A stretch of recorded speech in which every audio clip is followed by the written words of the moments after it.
school board meeting to order Monday, January 24th, 2011 at 7:33 p.m.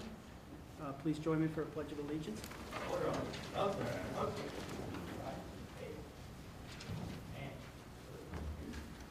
allegiance To the flag of the United States of America and to the republic for which it stands, one nation, under God, indivisible, with liberty and justice for all. Please post the colors.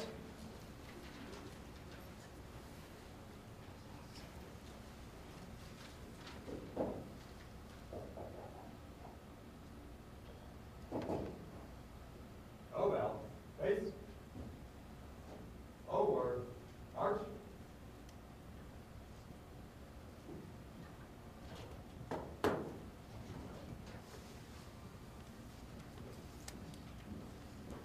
Please join me for a moment of silence as I reflect on the men and women serving in the United States Armed Forces, those fighting in harm's way, our prisoners of war, and those missing in action.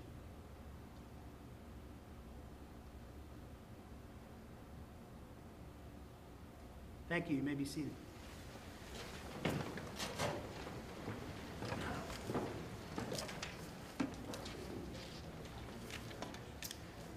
Item 4 on the agenda is the superintendent's report. Thank you, Joel? Mr. Stone. I'd like to begin this evening recognizing our middle school robotics club and program. And Dr. Saladino is here to commend them to you and talk about their latest competition. Thank you. Thank you, Dr. Bartolomeo, school board members. It's my pleasure tonight to be able to introduce to you and to recognize the first year of our middle school robotics program. And our students have prepared for you a short presentation telling you a little bit about the work that they did in the competition, and I'm sure that you will find this very, very interesting. It was an exciting year, and the students did a tremendous job in their first year of competition. At this time, I would like to introduce to you our technology education teacher and the coach of our robotics team, Mr. Justin Giannone.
LEGO League by the Ojrsd Wildcats. Alright. We are the first LEGO League. First stands for Inspiration and Recognition of Science and Technology. We build with LEGO Mindstorms, which are basically like a programmable robot that performs autonomously, which is on its own, because we can't really do anything, we can't interfere when it's in a competition. We have to make it complete any task that is in a competition on like a game board kind of thing.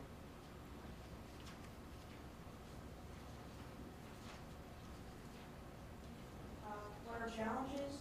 Our challenge is the 2010-2011 called Body Forward. The challenge is to create a completely autonomous robot to complete tasks. Each match is 2 minutes in length. The project is the science aspect of the competition. What we do, we meet after school on Tuesdays and Thursdays, and we improve our robot. When we meet and we have an idea, we break up into subgroups to make that idea possible.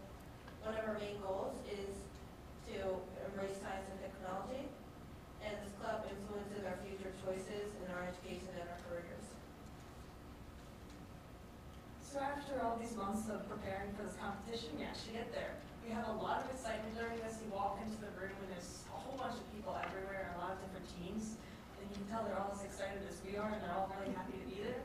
And one of the teams we actually met, they were next to us when we sat up in the pet area, and their name was Dr. Roboto, which was kind of funny because that's what our theme was this year. So we really liked that team. We talked with each other, we had a lot of interests, and we actually hang out in between the competitions.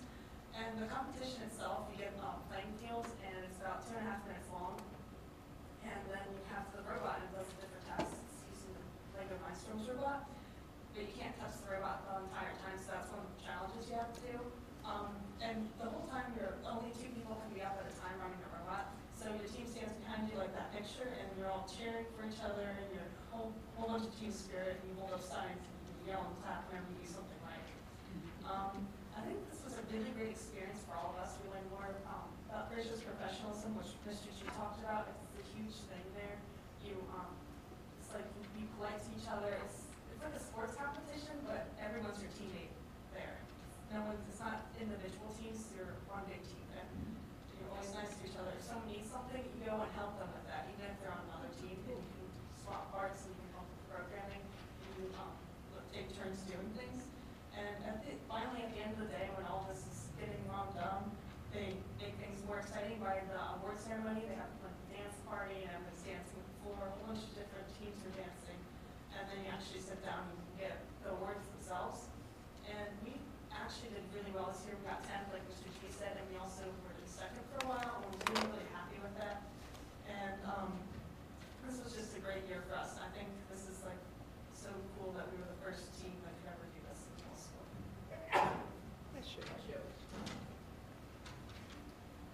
Within our team, we had to work together to complete different tasks within our robot. And teamwork played a huge part in our team success because we needed to come together to improve our robot and ideas and compartments, not compartments, parts that you can attach to robots to complete different tasks. We quickly learned that in order to get anywhere, we had to work for our differences in functions as well. If one of our teammates creates a new part that we think would work good for the robot, we come together as a whole and think about it and see where it would work within the robot.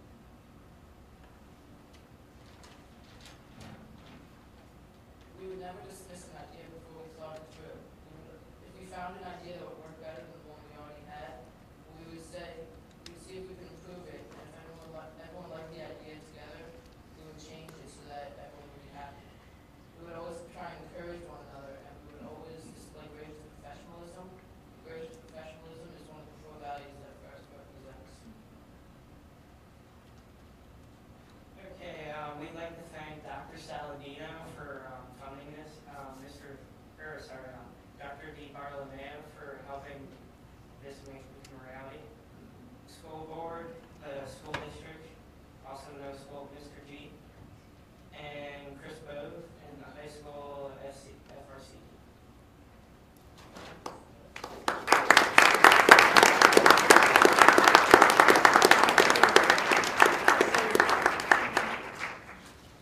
Thank you very much. I want to say a couple of things. First, I see Dr. Hocker is here. I want to thank you, Kathleen. I remember you coming to my office talking about robotics. We are finished. No. I'm sorry. I was just going to echo the sentiments. So let me not assume your presentation. Why don't you go ahead, Dr. Saladino? I'm sorry. I apologize. So I was just going to conclude by saying that it was very impressive to watch the students work together over a period of several months.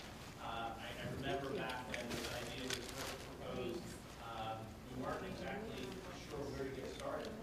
And this definitely evolved to the point where the night before the competition, we were having a dance in the building, so I happened to still be at school.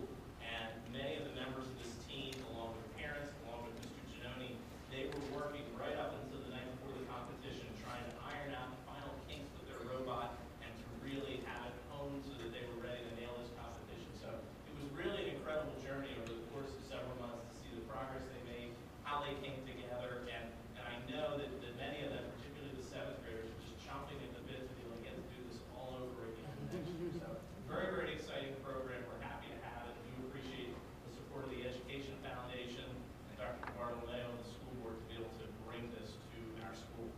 So thank you to all of you. Mr. G, thank you.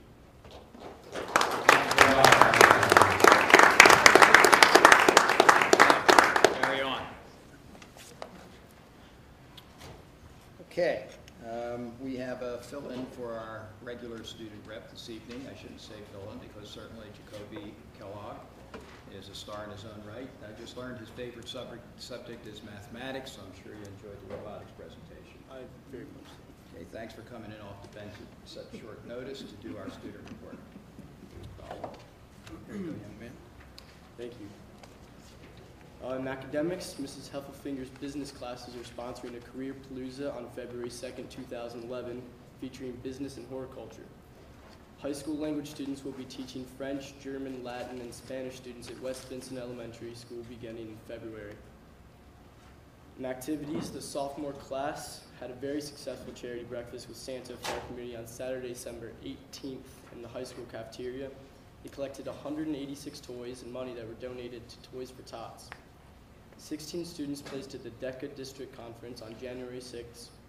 They, as well as other OJR DECA members who have already qualified, will be attending the Pennsylvania DECA District Conference on January 6th. Sorry, the OJR DECA members who have already started over. 16 students placed at the DECA District Conference on January 6th. They, as well as OGR DECA members who have already qualified, will be attending the Pennsylvania DECA State Conference in February to compete for the opportunity to represent Pennsylvania at the International DECA Conference in Orlando, Florida in April. A high school student music department hosted an outstanding winter on December 21st. The choral department district-wide will be hosting a choral festival with renowned composer and musician Dr. Rollo Dilworth of Temple University. This festival is just a few days shy of February and a late January celebration of Black History Month. Dr. Dilworth will be conducting all-day workshops on Thursday, January 27th and Friday, January 28th, for choral students from each of the elementary schools, the middle school, and the high school. The event will culminate with a gala concert on Friday evening, January 28th at 7 p.m. in the high school auditorium. Rehearsals are already underway for the annual spring musical of Disney's Beauty and the Beast. There will be a character breakfast and tea on Saturday, March 12th, 2011. The show dates are Friday, Saturday, and Sunday, March 25th, 26th, and 27th, 2011. Taylor Helmers, grade 11, has advanced to the PMEA Region 6 choir. The Latin Club collected over 1,000 pink lids that created a donation to the Susan G. Komen for a Cure Foundation. They are currently collecting food and other supplies for animal shelter. In athletics, the high school wrestling team won the Bear Duels tournament that was held in the beginning of December. The boys' crew team is starting, and Ryan Brumfield won the Pac-10 MVP award. That is all. Very nice. Thank you very much. Okay. I'll make a presentation from the podium. Nearly 20 things I missed.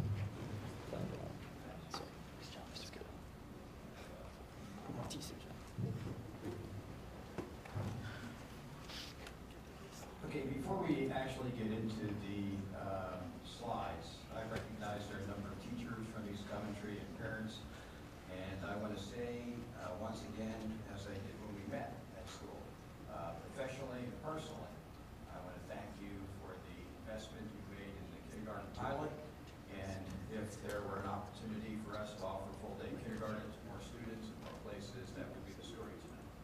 But the story tonight is more around the different forces that impact our district at this point in time, and that require us to make a decision on behalf of all of our students, and that is the best decision we can make given the factors I will enumerate. The title of the program is more accurate than what appears on the agenda. That is, this is more around kindergarten to grade 3 programming and class size recommendations than it is about kindergarten programming, although that is a large part of what it is we'll be discussing this evening. We are now in the 3rd year of the 6-year strategic plan. These 2 strategic goals are key to that plan. Our focus is K-3 education, providing interventions, providing small class sizes, as well as, you can see there, full day K. Go to the next slide. And this year, we approved as a district a number of benchmarks. Among them, you can see we wanted to evaluate our RTI program, our full day kindergarten program, the use of plans and LAMs. We wanted to develop recommendations for our, let's say, look at our enrollment boundaries. We are certainly cognizant of the Act 1 index and limitations it places on us in terms of our growth. As well, we wanted to complete or update the feasibility study we did in October 2008. Together, these different benchmarks and the different elements of each one represent a set of forces, as I said previously, that impact our decision around K-3 programming and class sizes. They can't be addressed in isolation. In fact, the timing has them all coming together really at this time. So it's our job to address these issues together in the most efficient, educationally beneficial, and fiscally responsible manner that we can do. At this time, I'd like to actually go through each of the benchmarks in a little bit more detail. And by the way, much of the information we're reviewing this evening was information covered in the CAL meeting we had back in December. With respect to response to intervention and instruction, we know that we've implemented the model in different schools at different times in the last several years, so it's no surprise to us that we have several hybrids of the model. What's relevant here to the discussion tonight is the use of LAMs, and we have come up with a guiding principle for this, and that is that what we would like to do is standardize our practices, particularly using those practices that we can, that are evidence-based, meaning that we're actually getting good results, standardize delivery, et cetera, but more standardize the allocation of the LAM and the use of the LAMs that are assigned. With respect to the kindergarten pilot, and I know there's a lot of interest in this, full-day kindergarten at East Coventry was intended to be a 2-year pilot. We're now in the 3rd year. We've used copious amounts of data, and our conclusions are consistent with major research findings related to kindergarten. Overall, we can say that the program supports well those students who enter kindergarten behind academically, that is, behind their same age peers. But in the aggregate, students, in fact, in the district half-day programs perform as well or better than their full-day comparison group when looking at literacy. We know that there's an advantage in mathematics. However, we also know through the data that after year 1, pretty much those benefits equal out. And that data was actually supplied to us by different supervisors and building coaches, and Dr. Soder put that together and presented that data during the last calendar. With respect to the use of the CLAM position, the CLAM position was originally created to provide extended time kindergarten for qualifying students. All schools use their CLAM strategically, but differently. Our recommendation is going to be that we standardize both the allocation as well as the use of the position to support half-day K, so that we're getting the same kind of results we are at schools like French Creek and West Vincent, where they're actually getting great results. Another benchmark that we think is relevant to this evening's discussion has to do with our class size policy and regulation.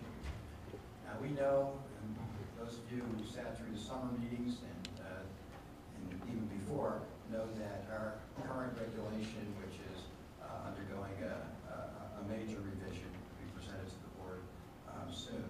Permits a bit of inefficiency, a lot of inefficiency actually, a whole lot of anxiety and heartbreak for a lot of people. It forces us to delay hiring decisions until late into the summer. It causes us on occasion to furlough people only to hire them back. It means that classes can't be reorganized on a timely basis and things of that nature. Also, the current policy does not govern all of the different staff that we have in schools. So we need to fix that. We need to make sure that the teachers we hire stay with us and that we establish smaller class sizes as a norm and not something that each year we can happen or that happens or doesn't happen. So our guiding principle here is that we would like a regulation, or we'll be presenting a regulation that would create or recommend that would ensure a level of stability to our students, their families, and the families of those who work for us. This next benchmark has a lot to do, well, they all have much to do, but this actually is more profound. Let me say, it's interesting.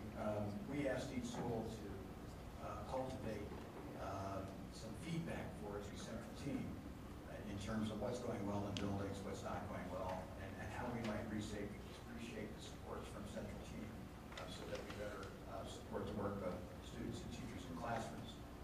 We're actually going to East Coventry on Friday morning. In speaking to Mr. Oswald this evening and the communication he sent me, actually had some of the feedback from the staff saying, it's very tight there. We know it's tight. If you go to the school, you'll see teachers doing assessments in corners of the building and odd places, just creatively using what little bit of extra space they have. I say that to say that the current number of programs going on in the school, with the level of growth in the community, really doesn't permit us to continue to do full day K in the same way. So it's not like we have a choice. If we continue there with full day K, then we will soon be, if not next year, moving students from the enrollment catch area for East Coventry up to North Coventry and around the district. That became apparent to me the first meeting I attended with Dr. Hemberger when we were actually looking at enrollment boundaries for next year. We have a feasibility study going on. It might result in building modifications in several years. Imagine your child being moved to North Coventry and then in a couple of years undergoing some building in East Coventry only to be moved again if we would have to relocate. We can't take that chance with children. So we need to provide a sense of a level of stability in the schools that kids attend. Also, quietly, over the last couple of years, the demographics of North Coventry are changing. When you look at BSSA results and you consider the percentage of students qualifying for Title I, they're almost identical. So again, to have a program at one school based on factors that heretofore have been centered on particular characteristics in the community that exist in another school is something we have to think about when we think about equity. We can go to the next one. We live within a particular reality here, and that is our Act 1 index limits the revenue that we can generate. So we are always cognizant of the demands on the district in what we can offer in terms of educational programs. So you can see that we want to make recommendations that recognize our current and future fiscal reality. We mentioned the feasibility study earlier, and our guiding principle here is given the likelihood, this is a stretch, of facilities renovation in 2 years, but let's say that happens, we would be, one option might include moving students. We certainly don't want to do that. So our question this evening, and the recommendation crafted for the board to consider this evening, is not to choose one model of kindergarten program over another. Given the myriad number of reasons that I've outlined, that would be unfair. It really isn't fair, and it's not fair to the O.J. Roberts community to frame this as full day versus half day. It's not fair to the parents and students and teachers and administrators of East Coventry who've invested in full day. That's not a referendum that we're asking for. What we're trying to do is to ensure a a level of programming in each school, a class size in each of our elementary schools that's fair and equitable and still attends to the different needs that kids have in our buildings. So the question is, how can we best match our program options and class size arrangements to the needs of our kindergarten through third grade students, given the set of conditions with which we are currently operating?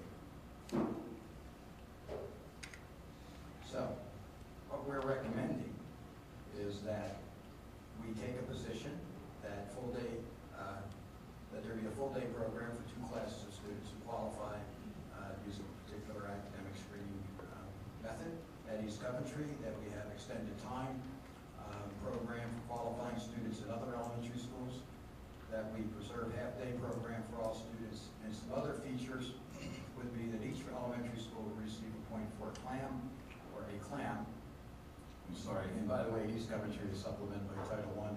In fact, there's a full-time plan there. And that we increase the school year for 40 students by 4 weeks so that we have a summer component.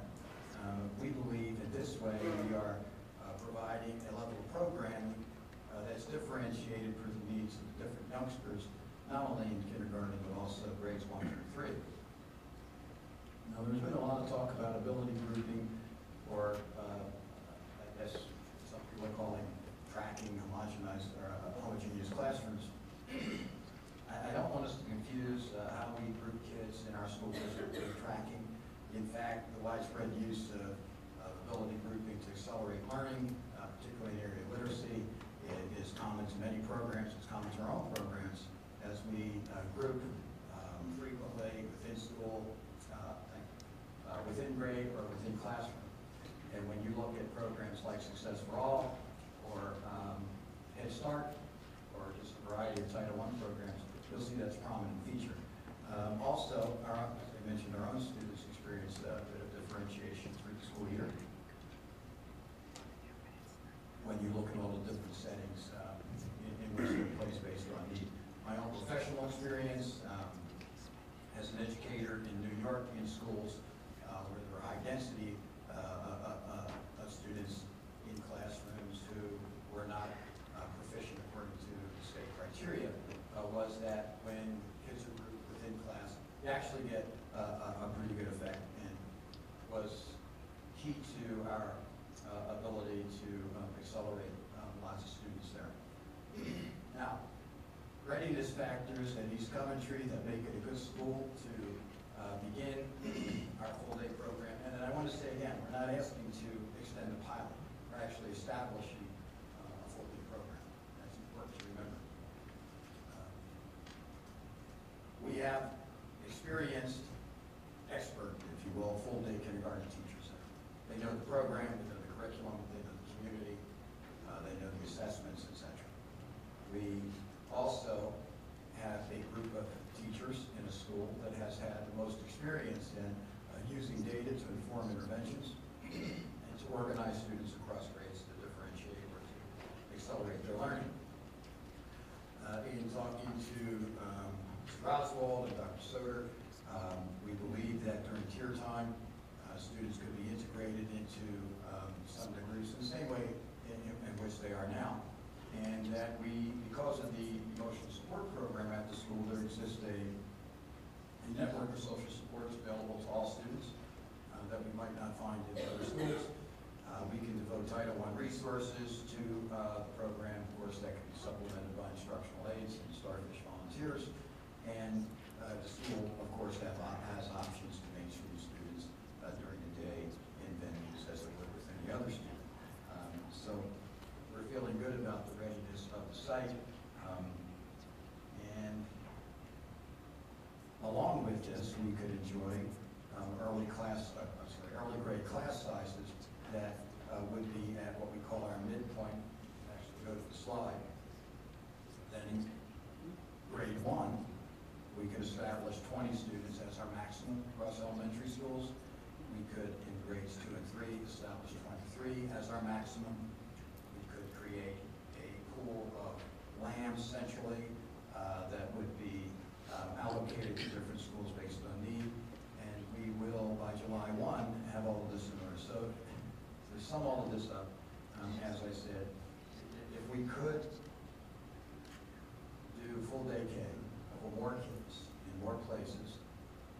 absolutely read a story tonight. The reality is that we don't have the space. The reality is that when you look at K-3 education, lowering class size in each of those grades, providing full day K for those students who need it, programming in the best way we can for the needs of kids. In my view, this is the best we can provide. And by the way, I think it's a wonderful K-3 experience that we do provide with the fiscal realities we face, as well as the space concerns that we need to address on a daily basis. Thank you very much. And while I'm here, The next item on the agenda. This is School Director Recognition Month. So, in front of each board member, you have from our Fit for Life coordinator. And do you want to mention what's here, Joanne? All sorts of wonderful prizes for you to enjoy, taking fitness notes and drinking plenty of water, shampoo your mouth. Thank you. Okay, so let me read. Whereas the role of locally elected school officials has served the Commonwealth of Pennsylvania and local communities in meeting the needs of public education since the passage of the Free School Act in 1834, and whereas these local boards have discharged their responsibilities to public education in a manner which has placed public education in the forefront of our educational system, and whereas local elected school officials have distinguished themselves in their communities in this non-paid voluntary public service commitment, and now therefore be it resolved that the employees and students of the Owen J. Roberts School District hereby recognize current and past members of the Owen J. Roberts School Board for their unselfish dedication to the students and citizenry of the school district.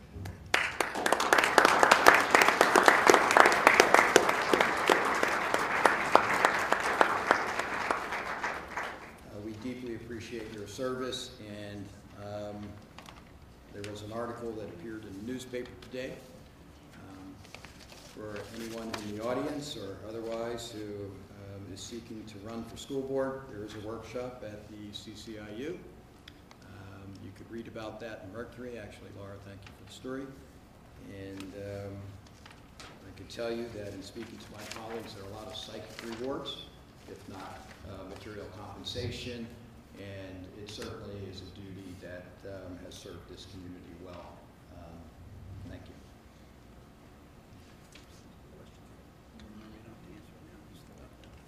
Thank you, Dr. Joel. That brings us to item 5 on this evening's agenda, public comment on agenda items.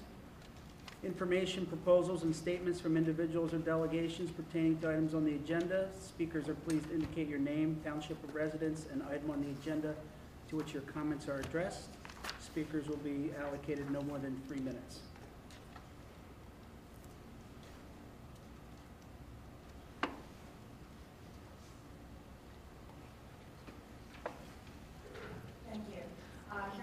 President Roberts Education Association. There are actually a few different items I'd like to speak to. I have that. Items 4.3 and 12.7 involving kindergarten programming. I'd like to thank you for seeing fit to not just continue the pilot, but indeed to incorporate this as a program for the school district. And thank you for seeing the value of this for students. I do hope the board understands that this is certainly a snapshot as full-day kindergarten is now, but this is a program that's going to be consistently evolving. The implementation of this program should indeed be dynamic and flexible, and teachers and principals need to have the discretion to exercise their initiative and use their professional judgment as the program evolves and indeed East Coventry evolves so that students' needs are met at all times. A reminder especially at East Coventry, numbers aren't the only results to consider when we're reviewing. We look at hard data, we look at numbers, we look at testing results, but there's a lot of soft data as well, and we really need to delve into that. Things like discipline, class climate, easy transition for students as they go from kindergarten, from their first experience in the school, as they continue through that experience in school are all very important.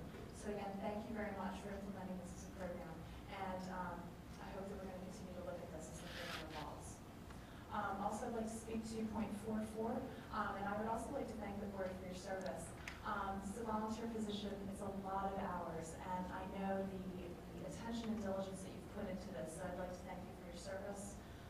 good governance, and for your focus for student achievement here in the district. A very heartfelt thank you. And we're going to continue the tradition. Roberts Education Association always extends an invitation to a board dinner. So our secretary and our vice president will be in touch with Mr. Stone to arrange the details of that. So we look forward to saying thank you with a dinner out and an evening out with each of you. And the last item I'd like to speak to is item 12.15, and that is the retirement of Mr. Wall. If I could ask for indulgence of Mr. Stone, if I could hold my comments until the time in the agenda when it comes up, I'd very much appreciate it. Thank you. Is Mr. Wall here this evening? I don't think he is. He's lucky I had a story. I'm sure several people Tell did. it.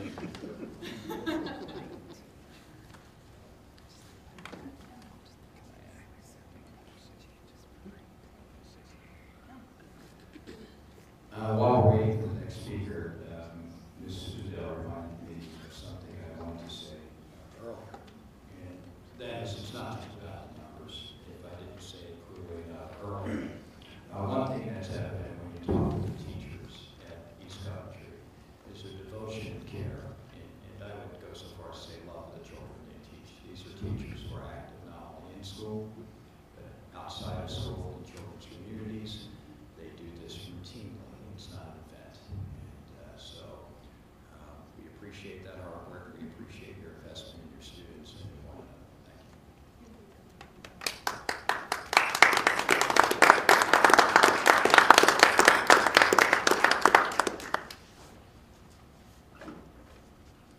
you. Okay, that moves us to item 6 on the agenda, the appointment of board members to standing committees. I would like to announce the appointment of board members to standing committees and school board representative areas by me. The list of committee participants is listed on this evening's agenda, and it's also posted on the website. It will be tomorrow. It will be tomorrow. That moves us to item 7 on the agenda, board committee reports. We begin with the announcement of the Committee of the Whole. There was a Committee of the Whole meeting on January 10th, and in that meeting, the following committees met: Transportation, Finance, Curriculum and Instruction, Extracurricular and Interscholastic, and Legislative and Policy. To my colleagues, you'll notice in the agenda that there's a list of the standing committees. I would suggest that if you met as a standing committee outside of the CAL structure, it would be appropriate to share a report. If there's a meeting scheduled for a standing committee outside of the CAL structure, it would be appropriate to state when that meeting is scheduled. If neither of those two items occur, it is okay and appropriate to say no report. Buildings and grounds, Mr. Kleinfelder. Thank you, Mr. Dunn. The meeting of the Buildings and Grounds Committee was held on January 4th, 2011 at 6:30 in the restriction building and boardroom. Mr. Philip Mallory provided the committee with an update on where we stand with the solar power RFP process. The committee has recommended moving this proposal to the full board for approval tonight. Middle school, there's construction change order for the middle school to close out, it's a credit change order to close out a large portion of the remaining balance from Penn Builders for $457,000. That's on the agenda tonight for approval. Sidewalk and campus projects updates. There was a change order for $1,000 for some additional curbing that's on the agenda for approval. There's a annual maintenance contract for Crest Creek for the drip irrigation system for approval. Feasibility study committee, there will be a town hall meeting on Wednesday, January 26th at 7 o'clock in the high school to gather input for the community and provide an education opportunity for the community to learn about what's going on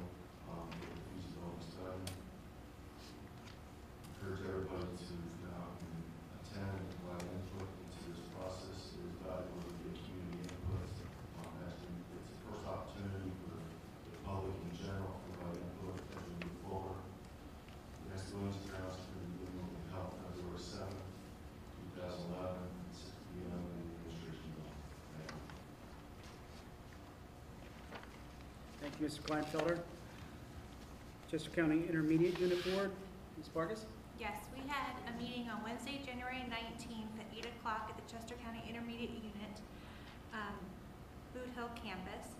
And some highlights that I wanted the board to know is that the IU was awarded a large grant through the Redevelopment Assistant Capital Program to help offset construction costs of the new technical college high school Brandywine campus. The solar panels are now on the roof of the Educational Service Center and should be operational by the end of February, thus generating approximately 10% savings in electric usage. They were one of the grant recipients for Chester County, but I think it's a good place that we could track their savings for ourselves. Chapter 800 of the new policy manual, except policy 803, was approved, and 803 was the policy that I forwarded on to you regarding calendar and possibly making a county-wide so that you could look at that if you haven't already. They have assigned a dual enrollment agreement for Cat Pickering and Montgomery County Community College. So a lot of our students that participate at Cat Pickering will now have the opportunity to get college credits at Montgomery County. And this is the first time, and I believe it's education, their education department, they're allowing it because usually the IU works through Delaware County. So it's a nice partnership that Montgomery County was able to offer at less of a cost than Delaware County was, especially with like the close proximity. The next IU board meeting will be on Wednesday, February 16th, again at 8 p.m. And that concludes my report. Thank you, Mrs. Barkas. You're welcome. Extracurricular, Mrs. Blinsky? No report at this time. Thank you. Finance, Mr. Freeze? Legislative and Policy, Mr. Kleinfelder? The event lesson possibly was held January 4th, 2011. There's an administration going. We did review several policies in the 600 category that had to do with finance. There is a meeting of less responsibility scheduled for February 7th at 7 o'clock following the village ground. Thank you, Mr. Kleinfelder. Personnel Committee, Mr. Hughes? We have not met. No report is fine. Okay, thank you. Pupil Services, Special Education, Mrs. Ettinger? There's no report this time. Thank you. Technology Committee? No Mr. Beacon? report, no report at this time. Thank you. Transportation Committee? Thank you, Mr. Freeze. That brings us to item 8 on the agenda, recommended routine matters. This is a consent agenda. The board will be acting on all consent agenda items 8.1 to 8.12 in one motion. Second. Motion by Mr. Freeze, second by Mrs. Walensky. Discussion? All in favor? Aye. Opposed? Motion passes. That brings us to item 9, approval of routine matters. The board will be acting on all routine matters in the agenda, items 9.1 and 9.4 in one motion. So moved. Moved by Mrs. Walensky. Second by Mr. Freeze. Any discussion? Yes. Mrs. Bislam?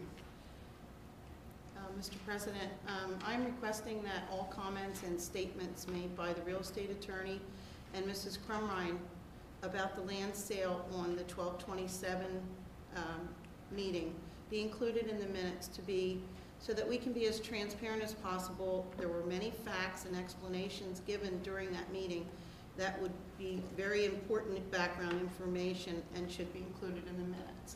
So I'm recommending that we approve the minutes, but put those in.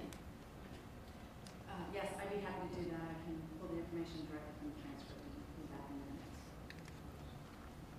So typically, meeting minutes record decisions or action items, not necessarily dialogue. But for a meeting with one agenda item, it'd be appropriate to see a little more detail. Any further discussion? All in favor? Aye. Opposed? Motion passes. That brings us to item 10 on the agenda, board discussion.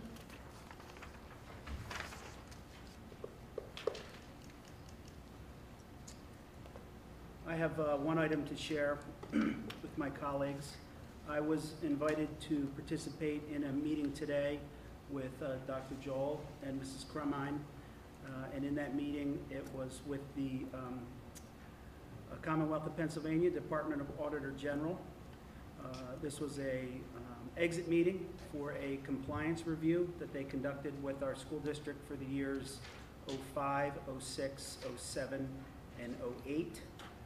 Their conclusions were no findings, no observations, or verbal comments in our current audit. So I'd like to thank Dr. Joel and his team for being in compliance with the Department of Auditor General for the past 4 years.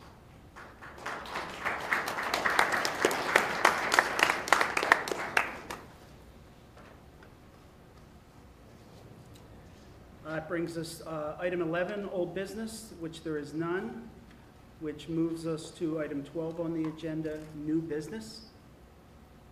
Item 12.1 is approval of policies.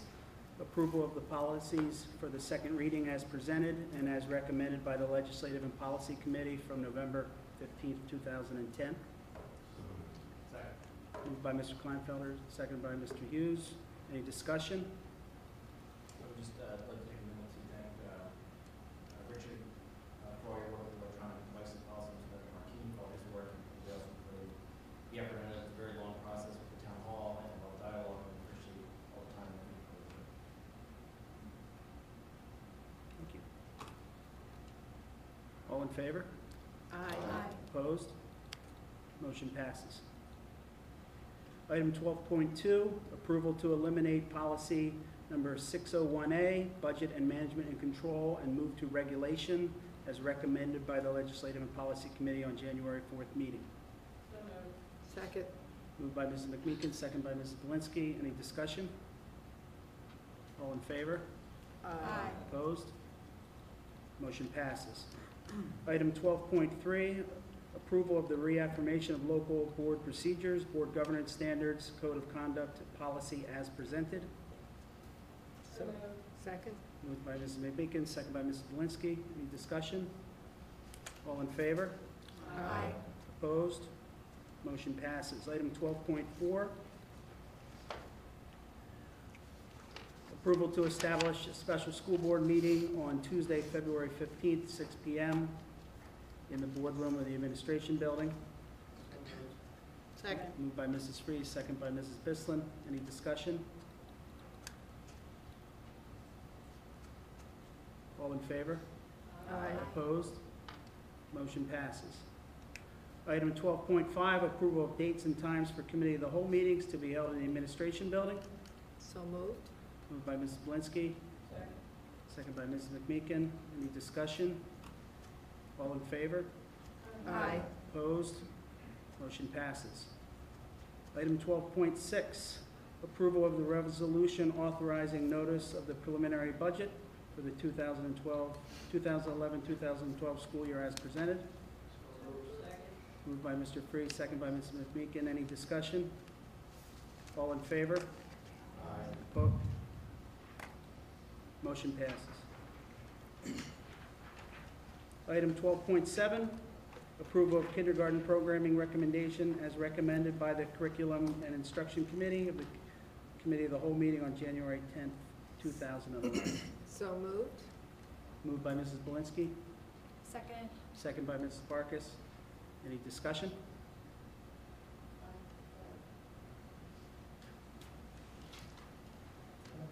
I just have a couple questions I want to clarify for the program. The program recommends 0.4 plans at each kindergarten classroom or institution. That's per school, except in Title I schools they're supplemented. So at each school you actually have 0.6 or better clam. 0.4 of that position is devoted to the half-day K program or full-day K at East Coventry, if you will. We wanted to make clear that the allocation based on time, this is reported by the principals, equated to a 0.4. So that should be used consistently with the way it's being used. The schools are getting good results. At East Coventry, there is a full-time clam, and at North Coventry, I guess the same. And that's because it's supplemented with Title I resources. So each school currently has a 0.4 that's... 0.4 that's devoted to the kindergarten program, right? The kindergarten program or Title I students in kindergarten? I didn't hear you. To the kindergarten classes or to Title I students in kindergarten?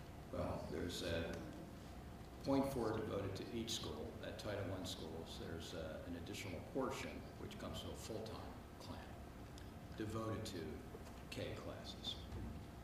But are the clams devoted to Title I students in those schools or to the classroom? It's a blended model, but and you can address it.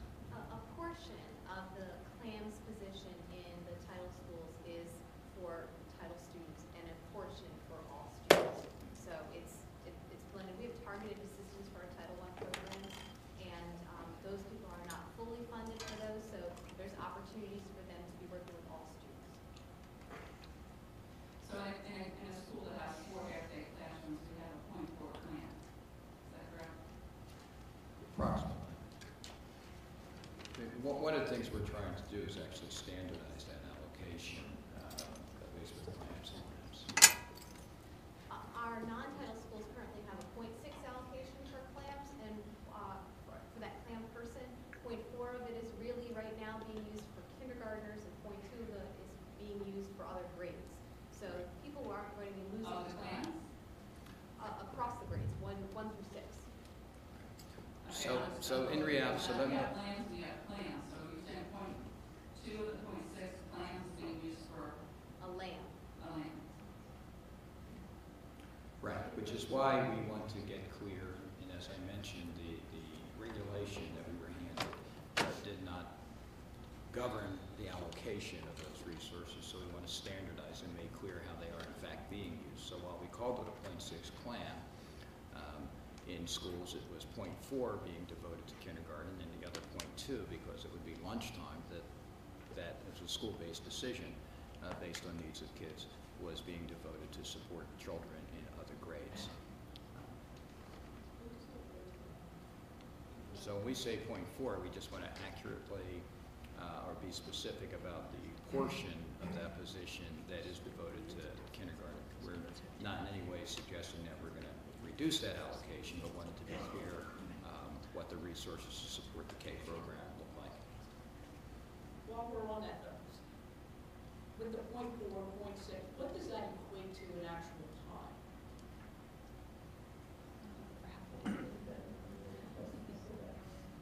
So is that half a day? 4/10 of 7:45. So if you have, how much time does that person, does that clam spend in a particular classroom each day? Well, a full day is 7 hours and 25 minutes, so 0.4 of that would be, you'd have to, you can use your calculator to calculate. And if you have so it's a half a day, right?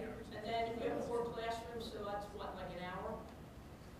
Typically what happens, I believe, and Melinda,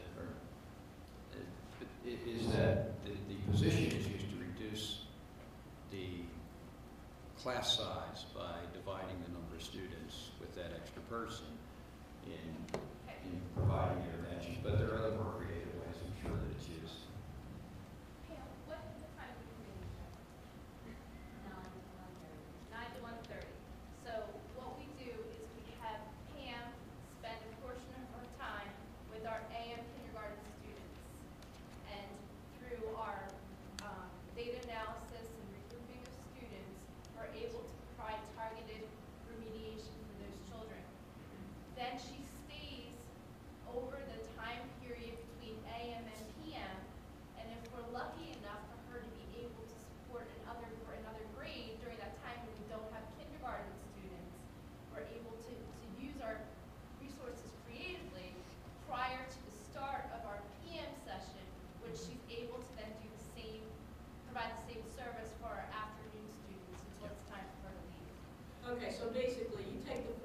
classes and you make them into 5 for that period of time using the plan. Based upon the student's data. Okay. Sorry. And these times we are recommending one full-time plan, is that correct? Yes, that's actually what's in place there now. Pardon? Yes, but that's already in place. That's already in Yes. place. For the 2 current full-day kindergarten classes. There's one there now for I think there are 4 classes or 5 classes a full day. That'll remain while there are 2 classes, yes. And we're not recommending any additional plans for these coverage for next year. Not at this time. What we want to do is to preserve the level of staffing we have throughout the district so that that allocation won't change despite the fact that they'll have fewer classes when it comes to clams or lambs, actually. Right? What's the last part that you said? I'm sorry, I'm having trouble hearing it. Oh, no, we're not going to reduce the allocation. We're not recommending we reduce the allocation. Was that the question? Not recommending increasing the allocation, is that what you said? No, not at this time. No, we do have a reserve. What we want to build into the regulation is we have a reserve pool of lambs that will be allocated based on needs that emerge in schools. So if East Coventry, let's say, or North Coventry or West Vincent should have more students who, by way of our screening, are identified as needing more support, then they'll have a greater portion of that lamb that we're going to allocate centrally. So what we think we can do is actually do a more equitable job allocating clams and lambs and still get a better handle on standardizing how they're used. I mean, if you look at the results of French Creek, for instance, in the model that they're using, and a lot of it's attributable to the wonderful clam that they have and lamb service. They just get great results, so we think that we can do a pretty good job in replicating some of that. Only because I'm a little concerned about the makeup we're going to have next year, and we are just going to have 2 classes that are going to have specific needs that might be greater than what we currently are experiencing. And if we don't increase the number of plans, it's just a little concerning to me that we're going to create 2 classrooms for kids with high degree of need and not additional supports. I would say that if you look at the school today, there are the same number of kids in need. I don't expect that we'll have more kids in need next year. I think this year there are actually 16, Mr. Oswald, who would have tested in. We assume that there'll be the same 16 next year. So we're not looking, or we're not anticipating that we're going to have more kids who would be needy. I think what you might be, if what you're, maybe what we're saying is something I tried to acknowledge when I made the presentation, is that you now have a higher saturation of students who might be, let's say, qualifying in a particular class. However, with cross-grade grouping, which I said is part and parcel of other programs, and with sound within grade grouping, with the expertise of the staff that we have, and with the supports that we have in the school, we're anticipating that we'll have a successful school year. If that's not the case, then obviously we'll make a recommendation that we have greater level supports there. But is there anything that you guys want to add on that? I know that Great Valley and Westchester were used as an example of full-day kindergarten. They actually use this model similar But don't they also have full-day, or have a full-time, like aides in the classroom with the teachers, so that you actually have another, I have similar concerns. This is where I came onto the board over a decade ago with regard to needy classrooms. I don't want to label it as anything other than you just get a group of kids that are extremely needy. You don't have one teacher, no matter, she could be or he could be the epitome of the best teacher in the world. You get a needy classroom and they're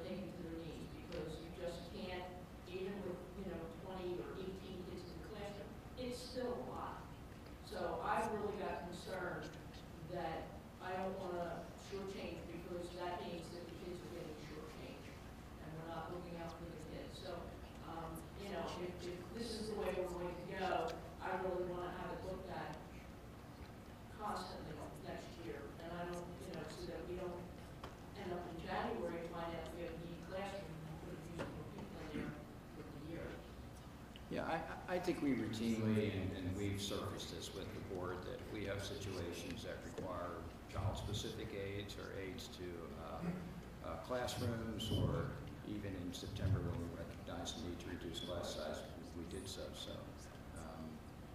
But again, we're not anticipating, given the level of support we currently have, given the ability to. Well, we don't know what we're getting this year, because it's kindergarten.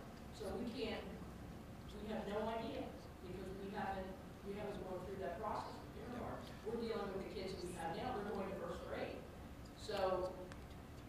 Well, I would say that, any year, respectfully, this is because we don't know the kids that we'll receive, but we can look at trend data, which indicates that, you're generally, what were you the year before? It's usually 16 to 20 students, and this is across the district who would qualify with the current screening process that we're using. We generally range between 16 and 20, Yeah. looking for the criteria. And others will qualify for a full day program. It ranges between 16 and 20 students that will qualify. And I want to say that, we have, there's a pre-K program there. It's a Head Start program. And our challenge right now is we have other students who are qualified who could attend. So I guess what I'm saying is pre-K moving into K, we expect that we're identifying kids earlier, and that hopefully we can keep these trend numbers where they are. But if as a result of screening we see greater numbers, then of course we're going to come back and say, hey, we have a lot more kids than we anticipated. But right now, we're looking at the trends averages, which suggest 16 to 20 students. We are going to keep the class size low. We know it's a maximum of 18, but we might settle at 15. We don't know. How many classes are we going to have these coming in this year for kindergarten? Well, we have the capacity to serve two full day day classes. That's what we're readying for. But we'll look at the numbers once the screening process is done, and we'll make a decision about class size at that time. And how many half-day programs will we have these coming? I think there's two. So between the two full day and the two half day, they're still going to mix like they do now? I would expect that the school would creatively, or let's say based on the data during tier time, continue to do a cross-grade grouping, particularly during literacy, where we know we get great results, and they can do that morning and afternoon. That would give opportunities twice a day for kids in the program to be in very specific ability groups, but also in the classroom. Teachers could make more definitive or discrete judgments around what kids need and don't need. And again, to a degree, this is new terrain, but again, we know that we have a set of readiness factors, and we have, I think, the right supports to have high expectations. I mean, we're not going into this thinking that it's going to be a terrible situation for children. We wouldn't do that. I just had concerns too, but hearing that you're going to be intermixing the kids in the different classes, I'm a little better, because a number of years ago we had developmental kindergarten where they put all one level ability of kids in a kindergarten classroom, and it didn't work. I mean, they needed role models and things like that. So the fact that you're telling me you're not going to be doing that makes me feel better. No, I'm sure that Mr. Oswald and the teachers would not tolerate that kind of program, sort of segregation. No, that wouldn't be something. If that's the message that's been conveyed, that's certainly something. So yes, you want to address that a little bit? Just as a point of clarification, first of all, I want to thank the board for asking these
do we have any plans to provide the teachers with time to work together before the program begins, like summer? That's our intention. I can say that we're waiting for your vote before we actually do nitty-gritty detail plans around some of them you're getting. I guess as much as we've developed at this point in time, but with any new program, it's been our tradition to let's look at it the way we did everyday math. You know, we provide teachers with at least a week of time for professional development. There will be ongoing opportunities during the school year to do that. So yes, the answer is yes. Dr. Ojrsd, I think, Mr. Chairman, as well, it's just for clarification, since we're voting on. I'm assuming we're voting on page 1 of this packet. Yes. The bullet points on page 1. That's correct. So included in this decision is to have 2 full-day kindergarten classes. Right. The maximum 36 weeks. Right. Provide extended time programming, which I assume the details of this will be worked out at. The extended time will occur at the same time of our extended year program, but the curriculum will be worked out. Yes. So is that an agenda for future curriculum? Details. Okay. Also, so all we're voting on is those 2, the 5 bullet points on page 1, including the claims, and that's something we'll have to incorporate with next year's budget, which is overall change of that will be incorporated into the budget. Yes. And then the packet, which includes expanding the extended year program. This does not include anything around the classroom size changes or anything like that. That's not tonight's vote. This is Well, that's not part of the vote. That's what we were forecasting to use as how we'll exercise the regulation. And our view is that you can't make this decision in isolation. If we did, then we would not be mindful of the smaller class sizes we want to establish or intend to establish 1, 2, 3. But you're correct. You're voting on this. You're not voting on the other. They're independent, but it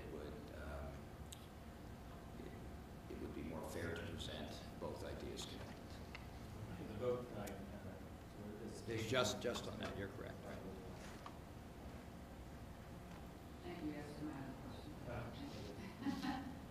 So just for clarity's sake, next year when we have these programs, these country, you are planning to do some sort of testing things, or you already determined grouping, so you won't have all the same kids that have arguably meeting in one classroom. So you're planning to do that. You're going to base your additional resources, your plans, you determine where you need to go based on the need of these classrooms. So then not only just two grades or 2 classes of where you need kids is what I just want to make sure I'm clear on. Yeah. You are. There's going to be 2 classes of homogeneous kids, but you're going to flex them out During the day. during the day. You're going to be doing some grouping Right. for those kids, so you may have the mix of the other kindergarten class Right. from time to time. But the core is homogeneous, Right. Yeah. but they're going to flexible group them out? And Mr. Oswald, correct me if I'm wrong, but right now, currently, the 16 students we have who would qualify during tier time, they're in different ability groups across the grade, all right? But they're not, aren't they part of and being mixed across the grade? You're talking about the tier time. Yes. They are in different tier time groups. Now, there might be some of them that are together, but it's not an exclusive homogeneous group. All 16 of them receive that specialized intensive support through here. But the bottom line is that they're going to be pre-tested before kindergarten. I'm sorry. And their need Okay, is going to you know, be and I'm the having- ones that are the this is most fine. neediest. I'm very sorry. If you asked that question, Mrs. Editor, I didn't hear that part. The screening is going to occur in the spring. We have a meeting scheduled for the 17th with parents whose children will be of kindergarten age. Eddie's coming in for September. We actually will be attending the PTA meeting that's a week prior to offer details around when the screening will occur. And there will be opportunities in the evening on Saturdays to screen. For this year, we should be able, at least for those parents who make their children available to the screening process, identify students well before September. So parents can make choices about where their kids could attend if they don't want. Right. Suppose,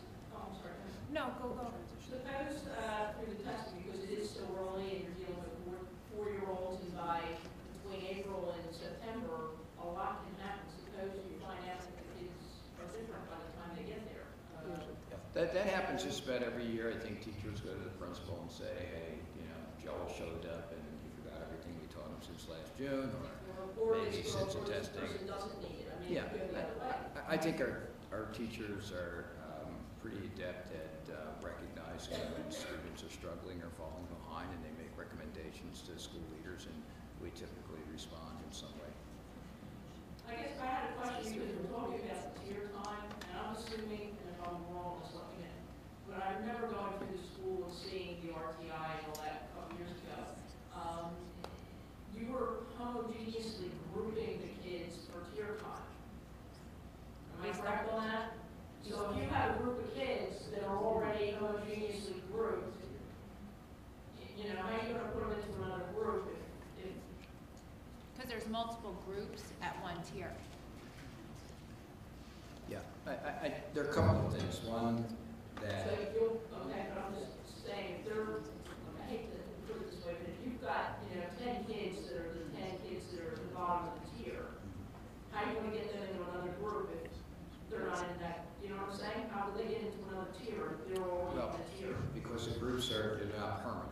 They're regrouped frequently, at least every 8 weeks. That's the idea, and that's why it's not tracking. And also, again, we're talking about kindergarten and first grade is a different experience.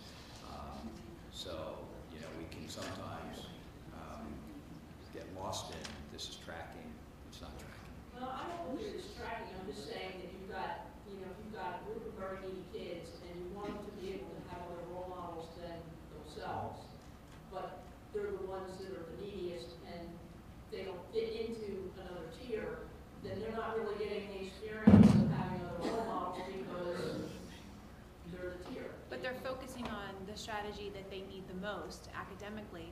They're in a smaller group, and they're getting it twice a day, say if they're in the lowest group. Yeah. So they have a higher chance of success than being in a heterogeneous group Right, I with understand a that. peer leader. But that part I understand, that makes sense. Right. Okay? But what I'm saying is we said this group will get mixed in with the other kids so that they, you know, that they're not constantly with themselves. But if you have a, Yeah, I get what you're saying, but if you have a full day, tier 3 group, that full day tier 3 group can get mixed in with a half day tier 3 group to make up a whole unique group of tier 3 students. They don't necessarily have to go from their classroom together to a tier 3 group together. And let's also agree that the students we're talking about, there'll be some variation even among the 16. And as I said before, there's plenty of data I can share with you that substantiates, and this is my experience in working in the Bronx, where you might have had, yeah. I don't have any problem with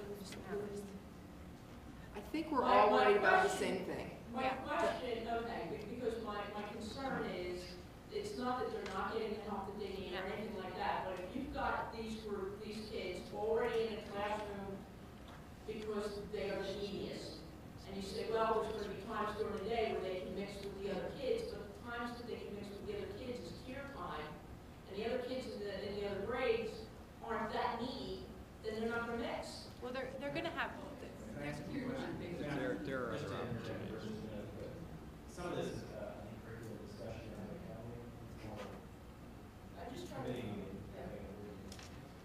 So I guess it's really to vote for, you know, if you want to, some of those conversations in the committee, so if we need to vote on this, or there's just a different curriculum, or you want that? I think all of us are worried about the same thing. And I think that with the parameters and the restrictions we have, I think our administrators have taken our resources and organized them in a way to best meet the needs of the kids at this time. I think we're all worried about grouping those kids together and keeping them together all day because they need positive role models.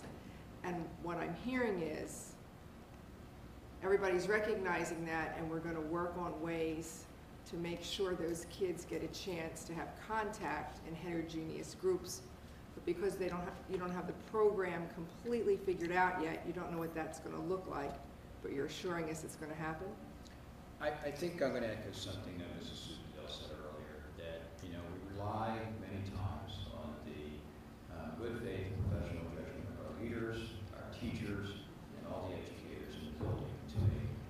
profound decisions about where kids will be. If I went to the school in October, many of us went, and we found that students were in the same classroom all day with the same teacher, I think we would all be chagrined. But I would not expect that knowing what goes on in East Governor. I'm sure that there are going to be opportunities, and probably based on some of the practices that they're working with today, and maybe even more creative ones to mainstream youngsters, integrate youngsters using, again, professional judgment with the resources we've given them. Can I make one more point before we get off the subject, Mr. Stone? The thing that makes me just the slightest bit more secure with this homogeneous grouping is that they have the full day. Right now, because we don't have the space, we have a 2.5-hour period time slot for kindergartens. Those kindergarten teachers are teaching everyday math for a half hour. They're breaking into a tier time at a scheduled time, which does not allow them to creatively flow with their lesson. They're giving a special, a snack, and they're kicking them out the door. There's no peer relation, there's no problem solving, there's none of that thing that kindergarten is supposed to have. The one thing about this full day program, even though they're a homogeneous group, is that they're gonna have time to peer relate, problem solve, learn mediation between each other, have an opportunity to make a choice on a center, which is not what we're giving our half-day students right now. So if that can just ease your mind slightly, and then also focus our attention on that half-day program, because it can't go on like this. With the evaluation of RTII coming up, that's a huge, huge part of what we have to look at, because if I'm a kindergarten teacher and I'm teaching about a specific author, but that time of my clock dings and I have to switch for RTII, and my kids could be totally into this subject and learning and be interested and self-motivated, I have to stop them and move on, and that's not what kindergarten's about, but that's what we're forcing them to do right now. So that has to be the focus, one of the focuses on that RTII evaluation. Not to mention the evaluation that you're going to use, Dr. DiBartolomeo, regarding the kids that are eligible for the full day program, and I've said this to you before, I want to make sure that that's the same evaluation that we're using for our extended day program for our half day kids, so that if besides the Dibbles and Star Math, there's something substantial that we can group, because so that those kids don't fall. That's it. Question. Okay. Dr. Joel, for the students that are going to be in the extended day program, how different is that program? Extended day. The extended day versus full day, I mean, how different is that program going to be? Well, it's different in one way primarily, in that by state's definition, it could be 400 to, 900 hours a year. So based on the kid's needs, a student could remain in school every day or 3 times a week, depending on where the student needs to be accelerated, and it could be for shorter duration if you might have a student who, and we've had this, who is in the program, and then by way of our testing criteria actually test out. So it's a more flexible opportunity. The threshold to actually get in is the same, but it's not, I won't say it's the same curriculum. And Dr. Soter, you want to distinguish? Now, one of the things we do recognize is that we need to do a better degree of standardization of what that looks like. And we now have some data that can show us which interventions or which programming actually is resulting in better results.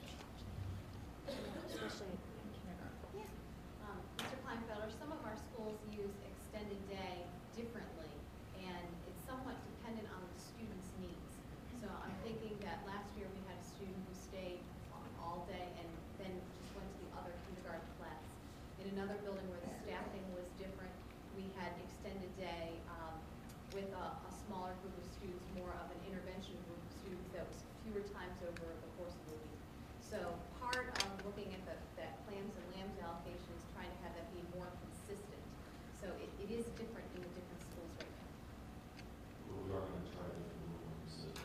Oh, yeah, that's our goal.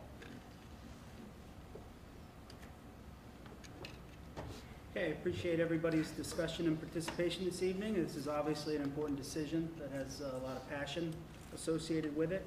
We have a motion and a second on the table regarding the kindergarten programming. All those in favor? Aye. Opposed? Motion passes. That brings us to 12.8, ratification to accept the personal leave request, commence January 3rd. So moved. Moved by Mrs. Belinsky, Second. second by Mrs. McMeekin.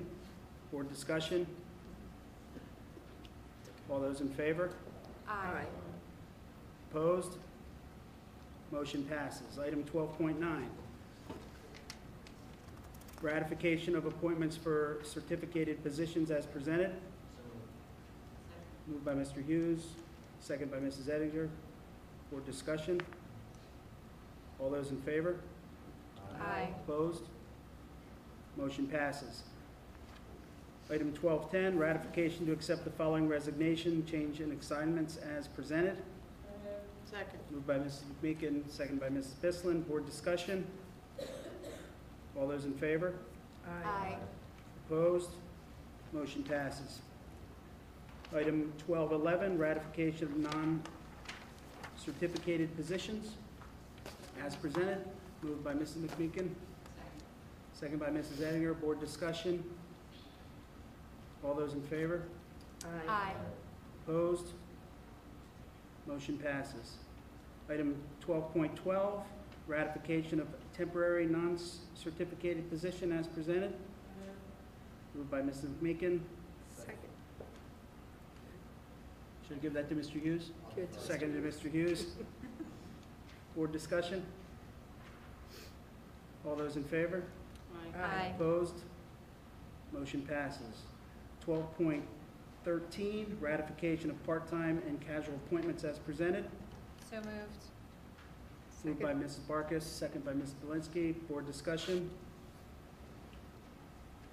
All those in favor? Aye. Opposed? Motion passes. Item 12.14, ratification of age group swimming and diving and community swim appointment. So moved. Moved by Mrs. Belinsky, second by Mr. Kleinfelder. Discussion. All those in favor? Aye. Opposed? Motion passes. This brings us to 12.15, acceptance of retirement. Acceptance of the retirement of Michael Wall as a professional employee to be effective the last day of the 2011 school year. Mr. Wall is retiring after 36 years of service in the O&J Roberts School District. Best wishes of the school district extended to Mr. Wall. So moved. Moved by Mrs. Meekin, Second. second by Mrs. Belinsky. Discussion. I would just like to say that this is one of the saddest things that I've seen with Mr. Wall retiring.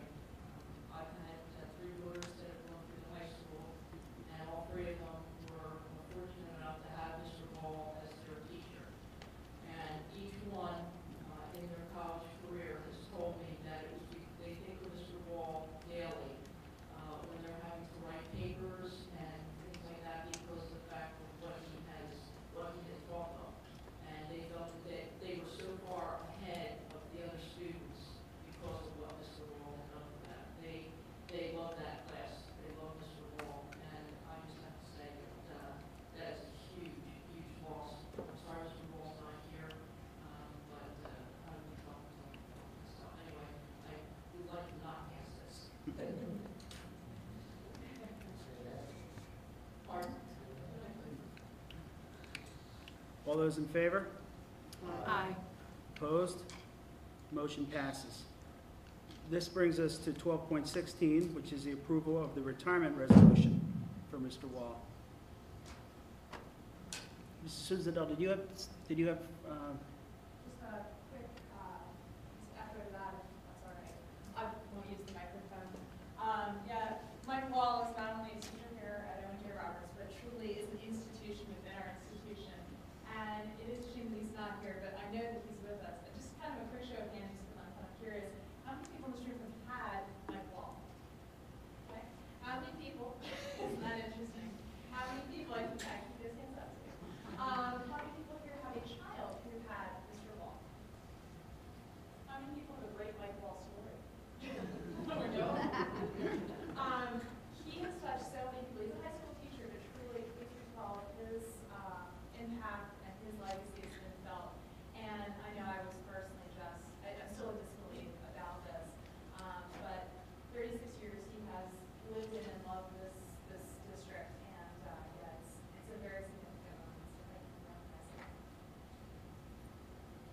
Thank you, Mrs. Suzedo. I'd like to clarify that while my hand was up, I did not have Mr. Wall as an English teacher. I had him as a basketball coach for both 7th, 8th, and 9th grade. And I had a couple of stories to share. I mean, in 7th grade, I was a raw talent. In 8th grade, he coached me into the 7th or 8th leading scorer on the team. And by 9th grade, he convinced me that I was a defensive specialist.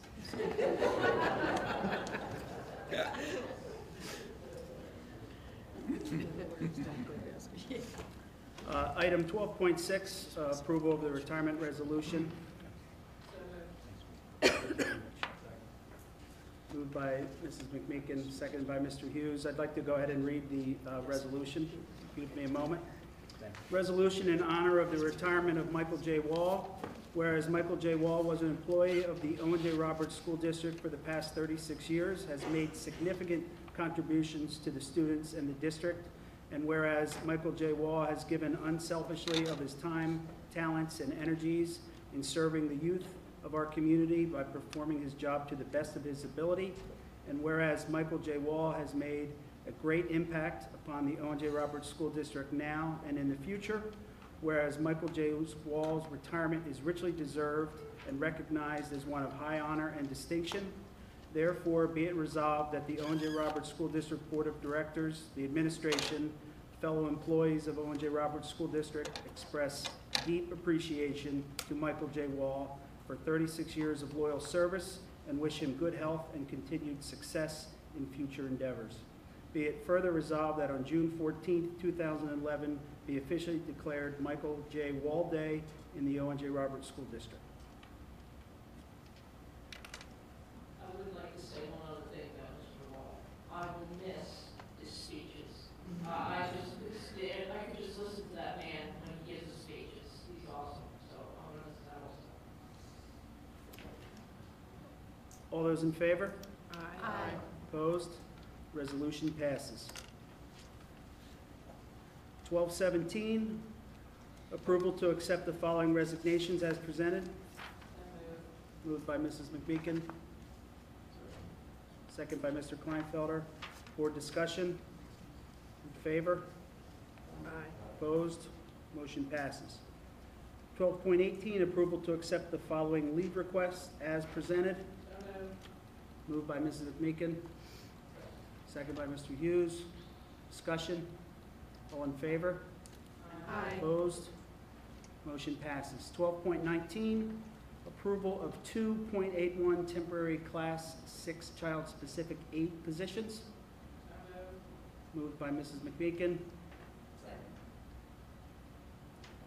Going to give that to Mrs. Zadinger. Discussion. All those in favor? Aye. Opposed? Motion passes. 12.20, approval of appointment of certificated positions as presented. We'll give that one to Mr. Freeze. Second by Mrs. McMeekin. Board discussion. All those in favor? Aye. Opposed? Motion passes. 12.21, approval of non-certificated positions as presented. Second. Moved by Mrs. McMeekin, second by Mrs. Zelinski. Discussion? All in favor? Aye. Opposed? Motion passes. 12.22, approval of amendment to temporary professional employment contract as presented. So moved. Moved by Mrs. Zelinski, second by Mrs. McMeekin. Discussion? All those in favor? Aye. Opposed? Motion passes. 12.23, approval of the following extracurricular and supplemental interscholastic academic and athletic activity appointments for 2010-2011 school year. So moved. Moved by Mrs. Zelinski, Second. second by Mrs. Bislin. Discussion? Mrs. Cromine, I'd like to note that I will be abstaining from this vote. So noted. Thank you. All those in favor? Aye. Opposed? Motion passes. 12.24, approval to rescind extracurricular and supplemental interscholastic appointments. So moved. Moved by Mr. Hughes, Second. second by Mrs. Malinsky. Discussion? All in favor? Aye. Opposed? Motion passes. 12.25, ratification of Lisa Jones, middle school assistant principal, to approve middle school student activity accounts. So moved. Moved by Mrs. Belinsky, second by Mrs. Bislin. Discussion? All those in favor? Aye. Opposed? Motion passes. Item 12.26, approval of REA Memorandum of Understanding for the extracurricular and interscholastic supplemental academic and athletic activities. So moved. Moved by Mrs. Belinsky, Second. second by Mr. Hughes. Discussion? All in favor? Aye. Opposed? Motion passes. Item 12.27, approval of REA Memorandum of Understanding for Department of Coordinators and Head Teachers. So moved. Moved by Mr. Hughes, second by Mrs. Ettinger. Discussion?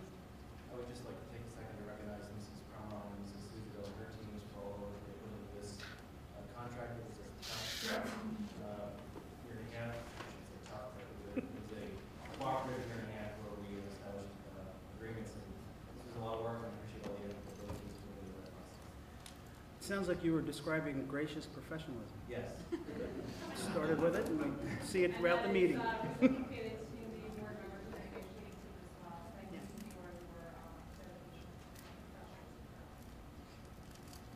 Thank you. All those in favor? Aye. Opposed? Motion passes. Item 12.28, approval of the following clubs, organizations, advisors, and officers. So moved. Moved by Ms. Belinsky, second by Ms. McMeekin. Discussion? All in favor? Aye. Opposed? Motion passes. Item 12.29, approval of student trips as presented. Moved by Ms. Kleinfelder, second by Mrs. McMeekin. Discussion? All those in favor? Aye. Opposed? Motion passes. Item 12.30, ratification of attendance of the following conferences as presented. So moved. Moved by Ms. Belinsky, Second. second by Mrs. Barkus. Discussion? All in favor? Aye. Opposed? Motion passes. Item 12.31, approval of conference attendance as presented. Mrs. McMeekin moved, Second. second by Ms. Belinsky. Discussion? All in favor? Aye. Opposed? Motion passes. These pages keep coming. You drink of water. 12.32, approval of homebound instruction. So moved. Second. Moved by Mrs. Bislin, second by Ms. Belinsky. Discussion? All in favor? Aye.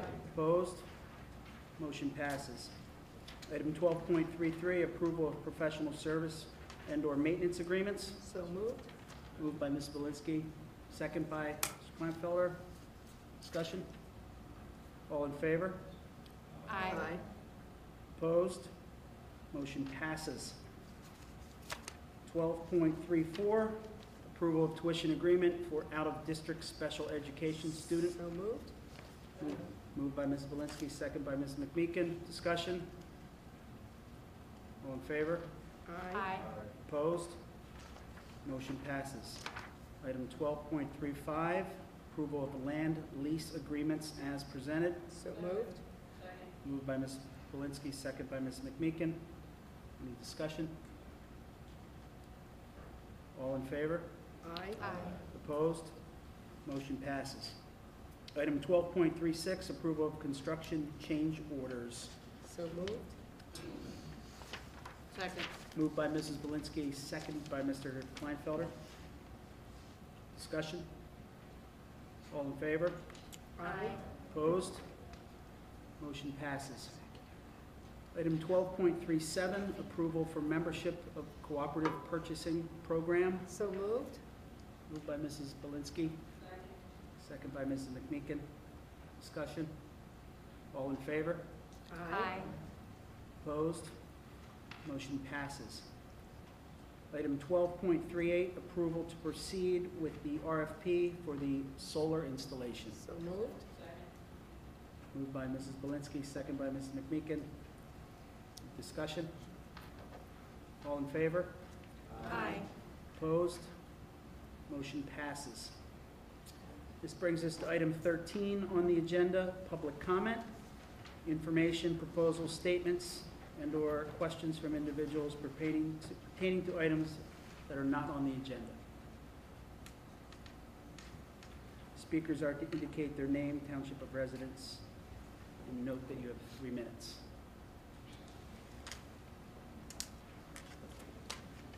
Tammy Bunn, North Coventry. I was just asked by people at my school, there was discussion, I guess, about the calendar for next year. Being voted on, I guess, in April. Is there any way that you could post the proposed calendar when you have a proposed calendar before you actually vote on it, so that people can put in it?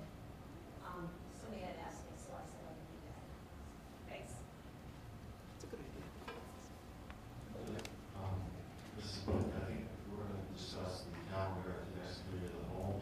And I guess there's currently 3 proposals out there right now, but I don't know if we're going to post it until after that committee of the whole. Right. But it would be fine if we pass, because the next calendar will be Thursday. It would be 15 crowds. It's at the, there's an L&P meeting. Yeah, but it's not currently scheduled for there. We could do it there, but I think it is scheduled for committee of the whole. Okay. Actually, this morning we thought we'd do it during the LFP, but Dr. Hamburger is not well this evening. February 7th. And just to clarify, we always acknowledge receipt at the board of the calendar, and it'll sit in 30 days and we'll post it before it's voted on. Please.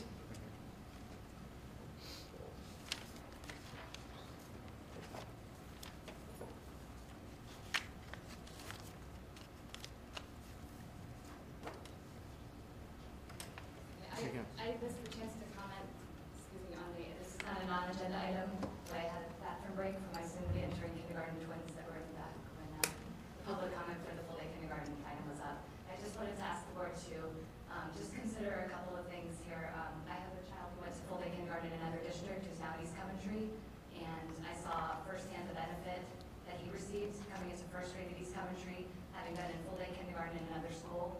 He was not a needy child by any stretch, but he definitely benefited from a full-day program. So I asked you to consider that in the future as well. I don't know if it'll be considered in time for my twins entering kindergarten in the fall, but it is something that I saw personal impact. The other issue is having twins going into kindergarten. I don't know if the idea of having 2 separate programs at East Coventry was considered in that context. Because if one twin tests in, the other twin does not, I'm not going to be too detailed here given that they're in the back. How does a family deal with that situation? Because there's no hiding the fact that they're in 2 separate programs. And how do you explain that? So I wish I would have been able to say that before this. You know, the 2 programs at one school, it very much concerns me. I feel like it should have been kind of all or nothing. At East Coventry at least. My feeling on the full-day kindergarten program applies to the entire districts, but at East Coventry having a mixed program could have implications for families as well. So I would just ask the board to consider those things in the future, and if this comes up again at any meetings. Thank you. Thank you very much. My name's Angela Quinn. I'm in East Coventry. I'm sorry I didn't say that then. Thank you, Mrs. Quinn.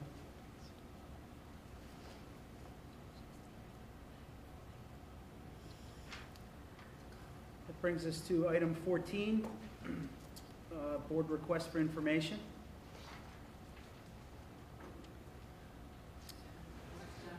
I would just like information on the Ojrsd program.